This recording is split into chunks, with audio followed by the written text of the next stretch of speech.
السلام علیکم ورحمۃ اللہ۔ بسم اللہ الرحمن الرحیم۔ الحمد للہ رب العالمین، والصلاة والسلام علی سید المرسلین نبینا محمد وعلی آلہ وصحبہ اجمعین وبعد۔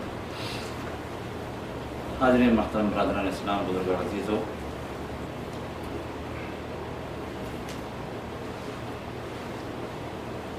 محمد رسول اللہ صلی اللہ علیہ وسلم کی سیرت طیبہ کے احوال سنتے ہوئے ہم جہاں پہنچے تھے وہ رسول اللہ صلی اللہ علیہ وسلم کا سفر حج کے احوال تھے، جس میں ہم نے یہ بات سنی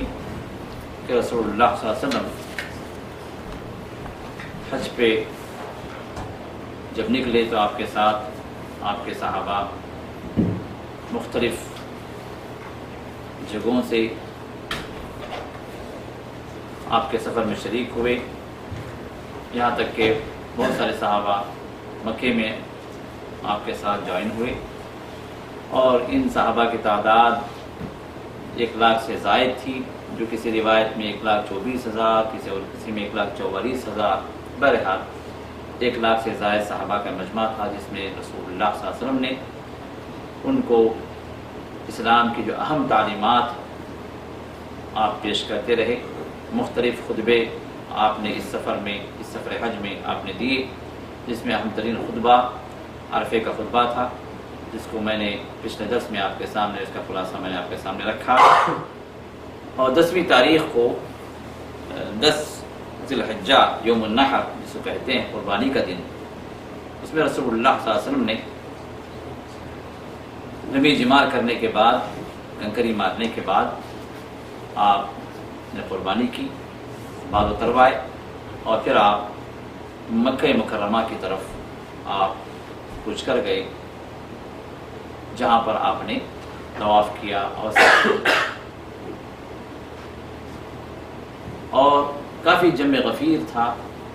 جو رسول اللہ کے ساتھ طواف کے لیے پہنچا۔ تو اس موقع پر رسول اللہ صلی اللہ علیہ وسلم نے پھر سے خطبہ دیا، کعبۃ اللہ کے پاس کھڑے ہو کر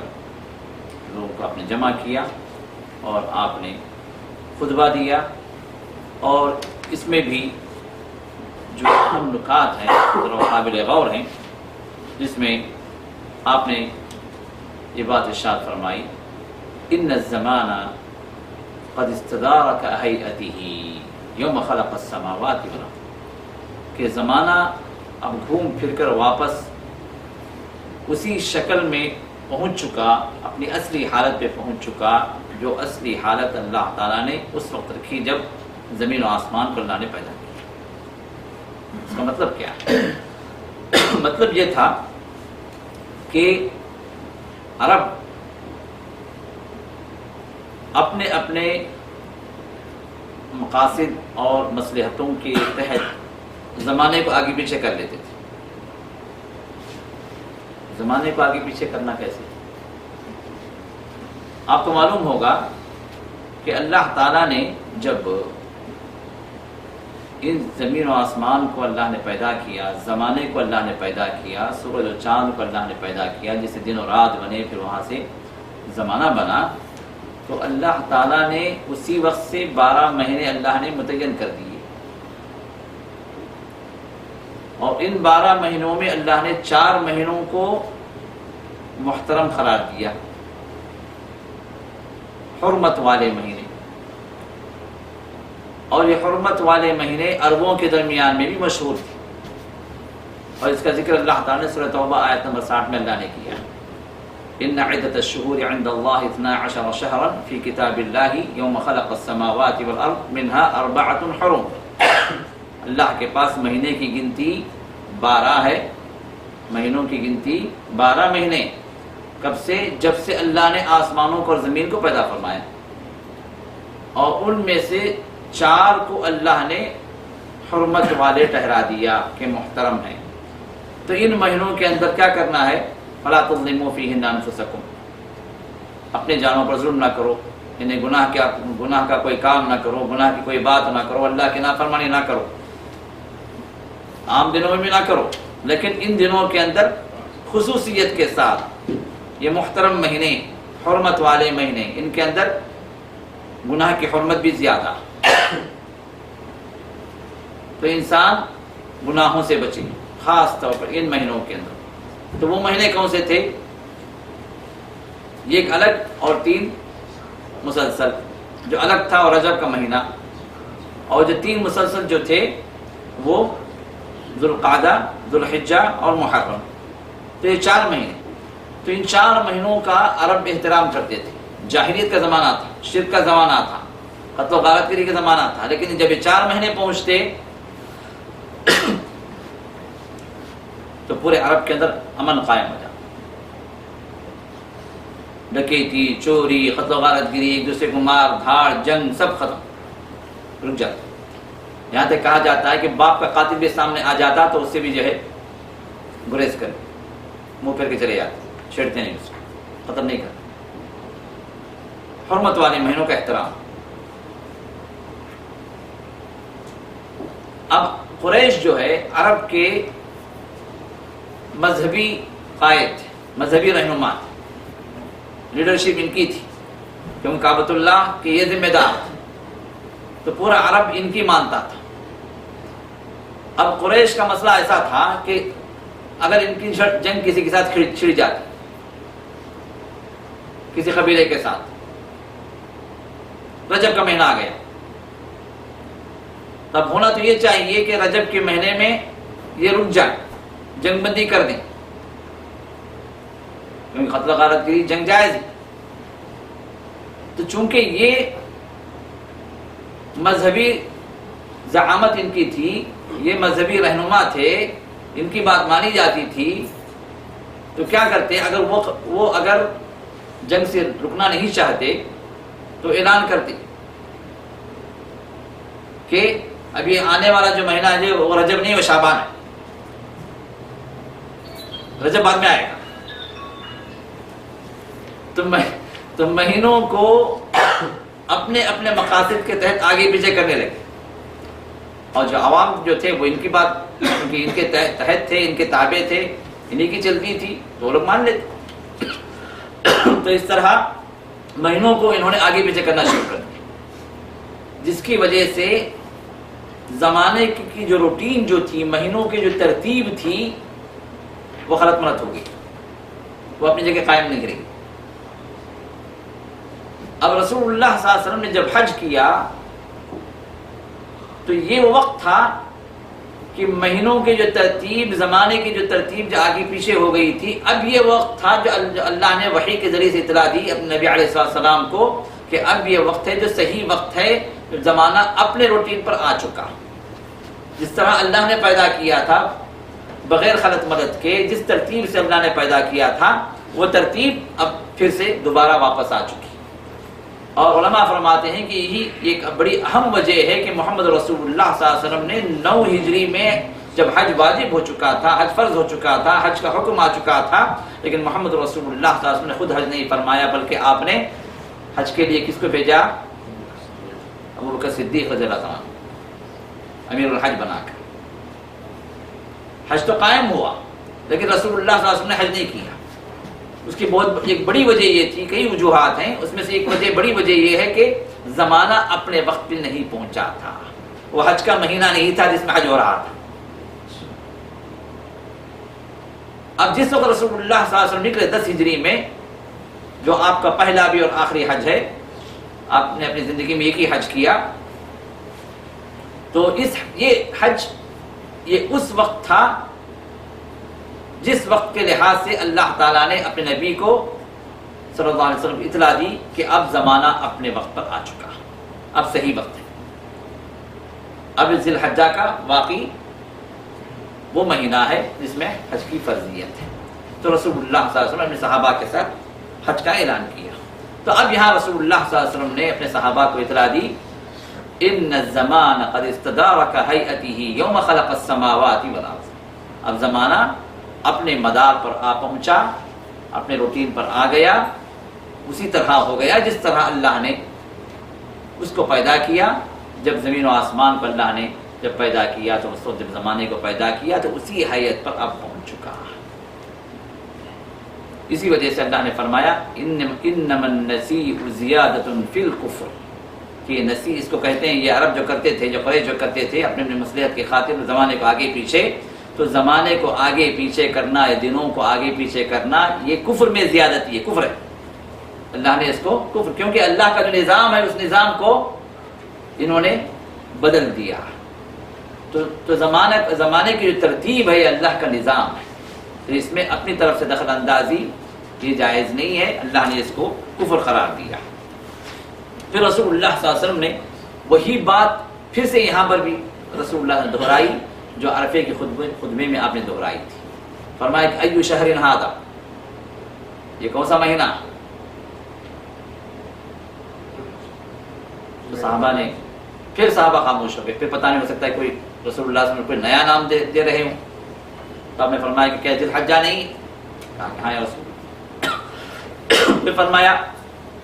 ایو بلدکم ھذا، یہ تمہارا کون سا شہر ہے؟ تو صحابہ پھر خاموش ہو گئے، ہو سکتا کوئی نیا نام دے رہے ہیں۔ آپ نے فرمایا کہ یہ جو بلد الحرام نہیں ہے، یہ حرمت والا شہر نہیں ہے، یہ مکہ نہیں ہے۔ پھر آپ نے پوچھا ایو یومکم ھذا، تو رسول اللہ صلی اللہ علیہ وسلم سے جب یہ سوال انہوں نے سنا تو پھر خاموش ہو گئے کہ ہو سکتا رسول اللہ کوئی نیا نام دے رہے۔ فرمایا کہ الیس ھذا یوم النحر، کہ یوم النحر نہیں ہے، کہ یوم النحر نہیں ہے یہ۔ تو پھر ان سوالات کے بعد آپ نے فرمایا الا ان دماءکم واموالکم واعراضکم حرام علیکم کحرمت یومکم ھذا فی شہرکم ھذا وفی بلدکم ھذا۔ اے لوگو، تم مسلمانوں کا خون، مال، عزت و آبرو ایک دوسرے پر ایسے ہی حرمت والی ہے جیسے یہ شہر حرمت والا، یہ مہینہ حرمت والا اور یہ دن حرمت والا۔ رسول اللہ صلی اللہ علیہ وسلم نے انہیں سب سے پہلے، کیونکہ بڑی عظمت تھی عربوں کے دلوں کے اندر جاہلیت میں بھی، کہ اس جگہ کا تقدس، مکہ مکرمہ کی حرمت، اور پھر اس مہینے کی حرمت، اور خاص طور پر اس دن کے، حج کے دن کی حرمت، یہ بڑی ہی عظمت والی بات تھی ان کے پاس۔ تو اس حرمت کا حوالہ دے کر آپ نے مسلمانوں کے جان اور مال اور ان کا خون اور ان کی عزت و آبرو کو رسول اللہ صلی اللہ علیہ وسلم نے حرام ٹھہرا دیا ایک دوسرے پر، تاکہ مسلمانوں کے خون کی عظمت اور حرمت لوگوں کے دلوں میں بیٹھ جائے، ایک دوسرے کا مال غلط طریقے سے نہ کھائیں، ایک دوسرے کی عزت و آبرو جو آسان نہ سمجھیں کہ ان کے ساتھ کھیلا جائے یا اس پر جو ان کی عزت اچھالی جائے یا ان کی بے عزتی کی جائے یا ان پر کوئی تہمت لگائی جائے۔ یہ سب وہ بڑے گناہ ہیں جس طرح یہ کہ ہمارے اپنے دین کے اعتبار سے ہم سمجھتے ہیں کہ کوئی انسان رسول اللہ کے حرمت پر حملہ کر دے، یا کہ مکے کی حرمت پر حملہ کر دے، یا کہ جو ہے یہ ذی الحجہ کی حرمت پر جو ہے کے خلاف کوئی کہے، یا کہ یہ عرفے کا دن یا یوم النحر جو عید کا دن، اس کی حرمت کے خلاف، اس کی عظمت کے خلاف کوئی کہہ دے، جس طرح انسان مرنے مارنے کے لیے تل جاتا ہے، رسول اللہ صلی اللہ علیہ وسلم اس سے کہیں زیادہ ایک مسلمان کی حرمت اور اس کی عزت و آبرو اور اس کے مال کی حفاظت اور جو ہے اس کے جان کی حفاظت کو رسول اللہ صلی اللہ علیہ وسلم اہم قرار دیا۔ تو یہاں پر رسول اللہ صلی اللہ علیہ وسلم نے تیسری بات جو ارشاد فرمائی، ستلقون ربکم، تم اپنے رب سے ملاقات کرنے والے، اس طرح رب کے پاس تم یہاں اس دنیا میں پہنچے، اس طرح تم واپس بھی جاؤ گے۔ فَيَسْأَلُكُمْ عَنْ أَعْمَالِكُمْ، تو پھر تمہارا رب کیا کرے گا؟ تمہارے اعمال کے بارے میں پوچھے گا، تم نے جو کچھ عمل کیا اس کے لیے تیاری کرو۔ اور قرآن کریم کی آخری آیت جو بعض روایات کے مطابق سب سے آخری وحی جو محمد رسول اللہ جو نازل ہوئی وہ وَاتَّقُوا يَوْمًا تُرْجَعُونَ فِيهِ إِلَى اللَّهِ ثُمَّ تُوَفَّى كُلُّ نَفْسٍ مَا كَسَبَتْ وَهُمْ لَا يُظْلَمُونَ۔ سورہ بقرہ کی یہ آیت جو آخری آیت تھی جو محمد رسول اللہ صلی اللہ علیہ وسلم آخری وحی نازل ہوئی، اس میں اسی بات کی یاد دہانی، وَاتَّقُوا يَوْمًا تُرْجَعُونَ فِيهِ إِلَى اللَّهِ، اس دن سے ڈرو جس دن تم اللہ کی طرف لوٹا دیے جاؤ گے۔ ثُمَّ تُوَفَّى كُلُّ نَفْسٍ مَا كَسَبَتْ، اور ہر جان کو اللہ تعالیٰ جو کچھ اس جان نے کیا پورا پورا بدلہ اللہ عطا کریں گے. وہم لا یظلمون، اور کسی کے ساتھ کوئی ظلم نہیں کیا جائے، ظلم والی کوئی بات نہیں. تو در حقیقت یہ وہ یاد دہانی ہے جو ہم میں سے ہر ایک کے دل کے اندر ہونی چاہیے کہ جو کچھ بھی ہم کریں، چاہے کوئی ہمیں کوئی دیکھنے والا ہو یا نہ ہو، کوئی پکڑنے والا ہو یا نہ ہو، کوئی جو ہے ہمیں ملامت کرنے والا ہو یا نہ ہو، لیکن وہ دن آنے والا ہے جس میں ہمیں اپنے رب کے حضور ہمیں کھڑا ہونا ہے، اور ہر ایک کو اس کے عمل کے لحاظ سے اس کو وہاں پر جزا یا سزا اللہ اس کو دینے والے ہیں. تو اس کے لیے انسان تیاری کرے، اور جو بھی عمل کرے یہی وہ چیز ہے جو شعور جو انسان کے دل میں جب پیدا ہو جائے، اس کو تقویٰ کہا گیا. یہ اللہ کا ڈر ہے، یہی مومن سے مطلوب ہے، بلکہ مومن سے ہی نہیں بلکہ ہر انسان سے، چاہے وہ نبی ہی کیوں نہ ہو. اللہ تعالیٰ نے اس نبی کو بھی یہی وحی کی، وَلَقَدْ وَصَّيْنَا الَّذِينَ أُوتُوا الْكِتَابَ مِنْ قَبْلِكُمْ وَإِيَّاكُمْ أَنِ اتَّقُوا اللَّهَ. اللہ نے فرمایا کہ ہم نے آپ سے پہلے بھی، اس قوم سے پہلے بھی، یعنی امت محمدیہ سے پہلے بھی جو امتیں گزری ہیں، جو قومیں گزری ہیں، جن کو ہم نے کتاب دی، ان کو بھی ہم نے یہی جو نصیحت کی کہ اللہ کا تقوی اختیار کرو، اللہ سے ڈرنے والے بن جاؤ. یہ اللہ کا ڈر، یہ وصیت الاولین والآخرین. جتنے لوگ پہلے گزرے ہیں ان کے لیے بھی یہی وصیت تھی، یہی نصیحت تھی، اور جتنے لوگ آنے والے ہیں قیامت تک ان کے لیے بھی یہی نصیحت ہے، اور ہمارے لیے بھی یہی نصیحت ہے کہ ہم اپنے ہر کام کے اندر اللہ کا ڈر اختیار کریں، جو ہمارے اعمال کے اساس ہے، ہمارے عمل کی بنیاد ہے. اور اللہ تعالیٰ کے یہاں قبولیت کا دار و مدار اسی پر ہے کہ کتنا ڈر کر ہم اللہ تعالیٰ سے یہ عمل ہم کرنے والے ہیں. تو محمد رسول اللہ صلی اللہ علیہ وسلم نے یہاں پر اسی کی یاد دہانی فرمائی. پھر فرمایا الا فلا ترجعوا بعدی ضلالا یضرب بعضکم رقاب بعض. اے لوگو میرے بعد گمراہ بن کر نہ لوٹو. اور ایک حدیث کے اندر آپ نے فرمایا الا ترجعوا بعدی کفارا، میرے بعد کافر نہ بن جاؤ. کیسے؟ یضرب رقاب بعضکم یضرب بعضکم رقاب بعض، کہ تم میں کے بعض لوگوں کی گردنیں کاٹنے لگیں. ایک مسلمان دوسرے مسلمان کو قتل نہ کرے، ایک مسلمان دوسرے مسلمان کو قتل نہ کرے، کیونکہ مسلمانوں کی پہلے حرمت رسول اللہ سے بتلا دی. وہ حرمت کیسی ہے؟ کعبۃ اللہ کی طرح، کعبۃ اللہ کی حرمت کی طرح، ذو الحجہ کی حرمت کی طرح، مکہ مکرمہ کی حرمت کی طرح. حرمتیں، تقدسات مسلمانوں کے درمیان میں جتنے ہیں محمد رسول اللہ صلی اللہ علیہ وسلم نے سب کی مثالیں دے دی، اور مسلمان کی حرمت اس کے برابر قرار دی. اب فرمایا جو اس حرمت کی پامالی کرے، جو ایک مسلمان کو قتل کرے، وہ در حقیقت ہمارے دین سے نکل جاتا. کفر ہے، یہ عملی کفر ہے. یہ کہ کفر دو طرح کا، ایک کفر اکبر، ایک کفر اصغر. ایک اعتقادی کفر، ایک عملی کفر. اعتقادی کفر وہ ہے جو جس کے ذریعے سے انسان، وہ ایسا کفر ہے کہ اسلام کے باہر ہو جاتا، عقیدے کا کفر ہے. اور عمل کا جو کفر ہے، جس کو رسول اللہ صلی اللہ علیہ وسلم عمل کا جو کفر بتلایا، جس طرح یہاں پر جو کفر ہے یہ عمل کا کفر ہے. یہ وہ ہے جو کبیرہ گناہ ہے، جو اگر انسان توبہ کر لے اور جس کا جو حق ہے وہ حق ادا کر دے تو پھر اللہ تعالیٰ اس کو معاف کر دیتے ہیں. لیکن جو عملی جو اعتقادی کفر ہے وہ ہے جو انسان کو ہمیشہ کے لیے جہنم میں پہنچا دیتا ہے، اللہ کہ انسان توبہ کر لے اور اس کفر سے باز آ جائے. تو یہاں پر رسول اللہ صلی اللہ علیہ وسلم نے ایک مسلمان کی حرمت اور اس کی عظمت کو بتلاتے ہوئے فرمایا کہ کسی مسلمان کا قتل کرنا در حقیقت کفر ہے. اور ایک اور حدیث میں آپ نے ارشاد فرمایا سباب المسلم فسوق وقتالہ کفر. ایک مسلمان کو گالی دینا یہ فسق ہے، بہت بڑا گناہ ہے. صرف گالی دینا اور اس کو قتل کرنا یہ کفر ہے، یہ کفر ہے. اور آج اگر دیکھا جائے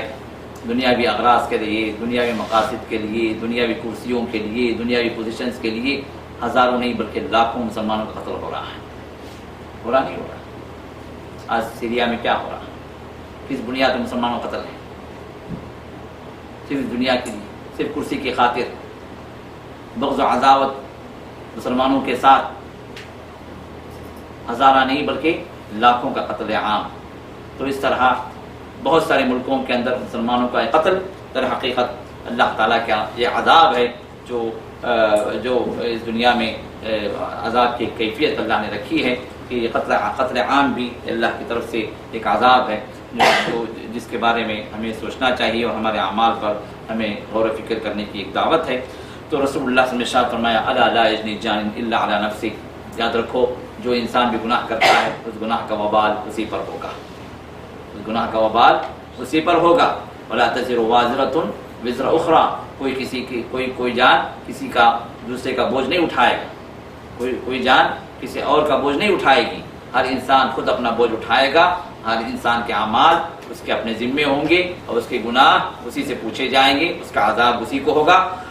اللہ کہ کوئی دوسرا اس کے لیے سبب اگر بنے، دوسرا اس کے ساتھ ساتھی ہے، شریک ہے، تو پھر وہ بھی اس کے ساتھ شریک ہوگا، ورنہ ہر انسان کا گناہ اس کا وبال اس کے سر ہے۔ آپ نے فرمایا کہ الا لا یجنی جان علی ولدی، کوئی گنہگار اپنے گناہ کا بوجھ اپنے اولاد پہ نہیں ڈالے گا۔ اسی طرح کوئی والد کوئی انسان اپنے گناہ کا بوجھ اپنے والد پہ نہیں ڈالے گا، ہر انسان اپنے گناہ کا ذمہ دار ہے اور اسی سے اس کی پوچھ ہوگی، اللہ ہے کہ اگر وہ والد کی غلط تربیت کی وجہ سے کوئی انسان اگر گنہگار بنا ہے تو پھر والد بھی اس میں شریک ہوگا۔ اسی طرح اولاد بھی غلط روش سبب اگر جو ہے والدین اگر ہیں تو پھر وہ لوگ بھی ذمہ دار بنیں گے، ورنہ عمومی طور پر اللہ کا نظام ہے اور اللہ تعالیٰ کا یہ فیصلہ ہے، یہ عدل پر مبنی ہے کہ جو گنہگار ہے وہی اس گناہ کا ذمہ دار ہے۔ تو آپ نے فرمایا الا ان الشیطان قد یئس ان یعبد فی بلدکم ھذا ابدا، فرمایا کہ شیطان اس بات سے مایوس ہو چکا کہ اس شہر کے اندر پھر سے اس کی عبادت کی جائے گی۔ آپ نے اس بات کا اشارہ دے دیا کہ شرک یہاں کعبۃ اللہ میں پھر سے مکہ مکرمہ کے اندر نہیں آئے گا، لیکن یہ بات ہوگی وَلَٰكِن سَتَكُونَ لَهُ طَاعَةٌ فِي مَا تَحْتَقِرُونَ مِنْ أَعْمَالِكُمْ فَسَيَرْضَىٰ بِهِ، فرمایا ہاں اس کی اطاعت ہوگی، شیطان کی اطاعت کی جائے گی، اس کی باتیں مانی جائے گی، کس میں؟ ان کاموں کے اندر جن کاموں میں تم اس کو اہمیت نہیں دیتے، چھوٹے چھوٹے کام ہیں،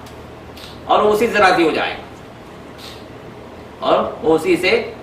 جائے گا، یعنی مسلمانوں کے اندر رسول اللہ صلی اللہ علیہ وسلم نے نہیں فرمایا کہ شرک نہیں آئے گا، آپ نے یہ فرمایا کہ اس شہر کے اندر، اور بلد سے مراد کون سا ہے؟ مکہ مکرمہ۔ تو مکہ مکرمہ کے اندر شرک والی بات نہیں آئے گی، رسول اللہ صلی اللہ علیہ وسلم کی پیشن گوئی ہے، اللہ کی قیامت کے قریب کعبۃ اللہ ڈھایا جائے گا، یہ اس وقت ہوگا جب اللہ بولنے والا بھی کوئی انسان نہیں ہوگا، لفظ اللہ کہنے والا بھی اس سرزمین پر کوئی نہیں ہوگا، تو پھر قرآن کس کام کا، کعبۃ اللہ کس کام کا؟ تو کعبۃ اللہ کو ڈھائیں گے لوگ اور قرآن کے حروف کو اللہ تعالیٰ اٹھا لیں گے، یا اوراق سیدھے سادھے رہ جائیں گے لیکن حروف اس کے مٹ جائیں گے، کیونکہ یہ حروف اللہ کی طرف سے نازل ہوئے تھے اور اللہ کی طرف واپس چلے جائیں گے، یہ بھی اللہ کی نشانی ہوگی اس وقت۔ تو اس وقت کے حالات وہ ہوں گے جب شرار الخلق جمع ہو جائیں گے، شرار الخلق مخلوق میں سب سے بدترین مخلوق جن پر قیامت قائم ہوگی، جن کے درمیان میں لفظ اللہ کہنے والا بھی کوئی انسان موجود نہیں رہے گا، اس وقت کے حالات دوسرے ہیں، لیکن اس سے پہلے تک کے جو حالات ہوں گے اس میں کعبۃ اللہ اپنی جگہ اللہ تعالیٰ اس کو محفوظ کریں گے ہر شرک سے اور شیطانی اعمال سے، لیکن جو اعمال جس سے شیطان راضی ہو جاتا ہے، جس کے اس کی بات مانی جائے، جیسے ہمارے عادات میں، ہمارے جو کردار میں، ہمارے جو اقوال میں، ہمارے جو ہے کاموں میں ہم جو شیطانی راہوں پر جو چل رہے ہیں، یہ وہ چیزیں ہیں جس سے شیطان خوش رہے گا۔ پھر اس کے بعد آپ نے فرمایا الا هل بلغت، جان لو میں نے اللہ کا پیغام تم تک پہنچا دیا۔ اور پھر جو ہے رسول اللہ صلی اللہ علیہ وسلم پہلے آپ نے گواہی دی عرفے کے دن، وہی گواہی یہاں پر بھی آپ نے لی، اللہم اشہد، اے اللہ تو گواہ رہنا، اے اللہ تو گواہ رہنا کہ میں پہنچا چکا اس پیغام کو جو پیغام تو نے مجھے دیا۔ پھر آپ نے فرمایا فَلْيُبَلِّغُ الشَّاهِدُ الْغَائِبَ فَرُبَّ مُبَلَّغٍ أَوْ عَامٍ سَامِعٍ، فرمایا لوگوں جو یہاں پر حاضر ہے، جنہوں نے میری باتیں سنی وہ ان تک پہنچا دیں جنہوں نے میری بات نہیں سنی، جو یہاں پر موجود نہیں، اور کتنے ایسے لوگ ہیں جو سننے والے سے زیادہ جن تک بات پہنچائی جاتی ہے وہ زیادہ اس بات کی حفاظت کرنے والے، یاد رکھنے والے ہیں۔ اور یہ طبعی بات ہے، کئی باتیں ایسی ہیں جو جو سننے والا ہے اس سے کہیں زیادہ جس تک اس نے جا کے پہنچایا وہ اس کو یاد رکھنے والا، اس پر عمل کرنے والا. اور جو انسان عمل کرنے والا بن گیا تو پہنچانے والا جو تھا اس کے نام اعمال میں اس کے تمام اعمال جو عمل کرنے والے کے ہیں وہ بھی اللہ تعالیٰ ثواب میں اس کا اضافہ کر دیتے ہیں. یہ اللہ کی رحمت ہے. اور یہاں پر رسول اللہ صلی اللہ علیہ وسلم نے امت مسلمہ کے لیے جو ذمہ داری دی وہ ذمہ داری دعوت کی ہے. وہ ذمہ داری یہ نہیں کہ آپ تک حق پہنچ چکا، آپ تک جو ہے صحیح بات آ چکی، آپ تک جو ہے نیک بات پہنچ چکی، رسول اللہ کی بات آپ سن چکے، اب خاموش بڑھ گئے، یا کہ آپ خود عمل کر لیے بس. نہیں، اسلام ہمارا وہ نہیں ہے کہ آپ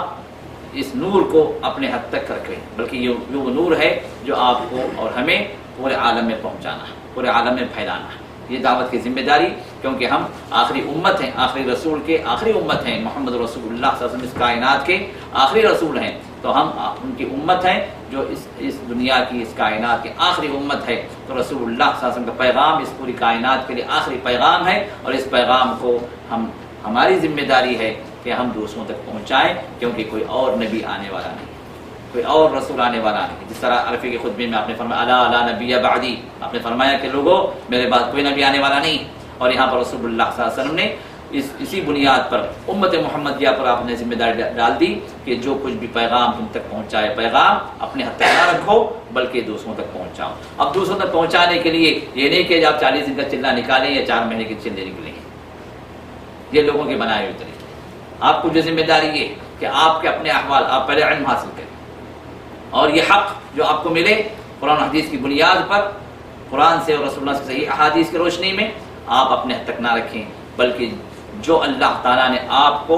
جو مواقع میسر فرمائے، جو مواقع آپ کو جو اللہ نے عطا کیے اپنے سراؤنڈنگس میں، اپنے کلیگس میں، اپنے خاندان میں، سب سے پہلے شروع کر اپنی دعوت کو اپنے آپ سے، پھر اپنے اہل و عیال کے ساتھ، اپنے اہل و عیال کی اصلاح کی فکر کریں. اور ہر آدمی اگر اپنے اہل و عیال کی اصلاح کی فکر کرنا شروع کر دے تو وہ اپنی ذمہ داری کو ادا کرنے والا بن گیا. کیونکہ اللہ تعالیٰ نے یا ایھا الذین آمنوا قوا انفسکم واہلیکم نارا، یہی اللہ تعالیٰ نے ذمہ داری آپ کو دی ہے. اے لوگوں اپنے آپ کو جہنم کی آگ سے بچاؤ، اور اپنے اہل و عیال کو، اپنے اہل کو جو آپ کی بیوی ہے، آپ کے بچے ہیں، آپ کے تابع جو لوگ ہیں، ان کو جہنم کی آگ سے بچانے کی فکر کرو. یہ اہم ترین ذمہ داری، اور ہر مسلمان اگر اس ذمہ داری کو ادا کرنے والا اگر بن جائے تو پھر معاشرے کی اصلاح خود ہی ہو جاتی ہے.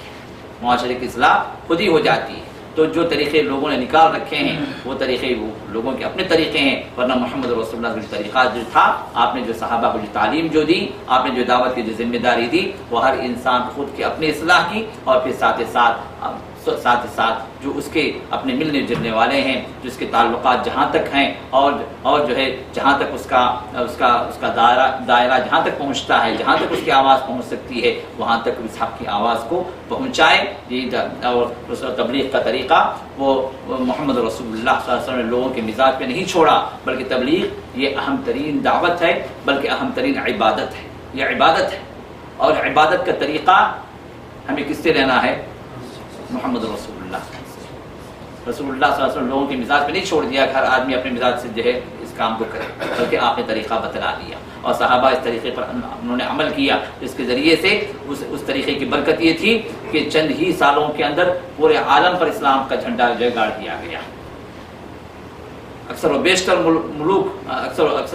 بیشتر ملک یہ